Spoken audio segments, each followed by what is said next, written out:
Welcome back to the Reality Workshop. Today, it's been raining this morning and storms are all around. I'm not finished welding on my bumper, but I'm not going to lay down on the wet ground and get shocked either. So we decided we're going to change points and condenser and the vacuum advance. One thing you got to remember when changing, we changed the plugs and the wires too. See that? Look at that. I did write the firing order down right here in the truck. Look at that. Yep, I had a black magic marker. That may not be exactly the firing order, but that's my firing order for me to put it back the way I found it. So anyhow, changed the points. We're working on the condenser now. One thing you have to remember when condensers, and I bought a couple of different ones. You see, this one here's a Wells condenser. This one's a Advanced Advantage. You know, pretty cool stuff. But anyhow, is these holders very important. See that? See them ears? That hole right there. All right. On my mountain bracket in my distributor, I've done changed it. That condenser come with that. Okay, it had just regular holes in it. It didn't work. A lot of people just bolt it in there and be done with it, and it ain't gonna work. So I had to get that slot, okay, to go back in my distributor where it would fit right. So I used the old mount bracket off the old condenser. Okay, I'm sure it still worked, but I don't think anybody's messed with this old truck in a long time, and I don't feel like having to walk 25 miles because by the time I break down, nobody will be around to pick me up. So I went ahead and changed it. I looked at the lobes on the distributor, make sure my points are gonna break open, you know, and close like they're supposed to. Getting ready to change the coil. Coil works good, but like I said, when I get ready to do something, I'm not messing around because I don't like to walk. I can walk, but you know, hey, if you can prevent yourself, we call it PMCS, Preventive Maintenance Checks and Services.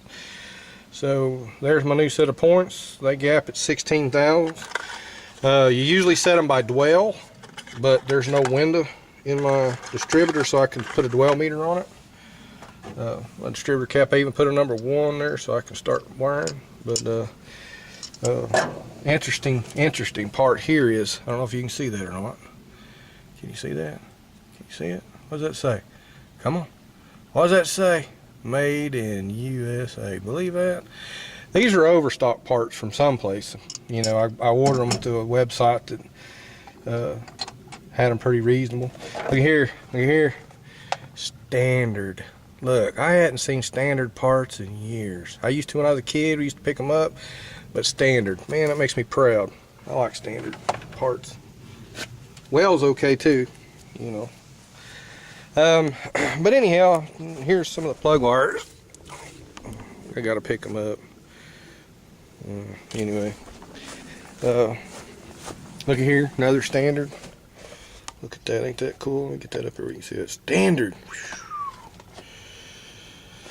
We just don't,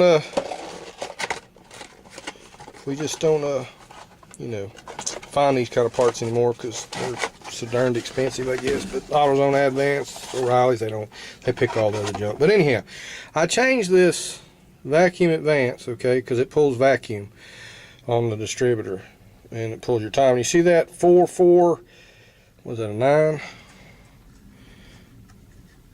Yep, 449. Okay.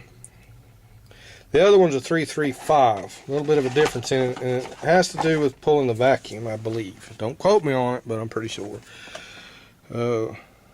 Yes, I know. You see that? Napa. Boy, I hate. But that's what they sent me. I'm not much of a Napa person. But anyhow, for $5, I'll run them. There's the. Look how old that page is. Ignition. Duramag, never heard of it. Auto tune, whatever. But yeah, for $5 for that distributor cap, can't go wrong. So right now I'm going to put a coil on there and put them new set of points and set them at 16 thousandths with my new handy dandy feeler gauges. There's a set down in there too, I think, but they're a little rusty. But yep, I'm putting an extra set of plugs in it. And, you know, you never know. This is stuff that just breaks down. That would have been ugly.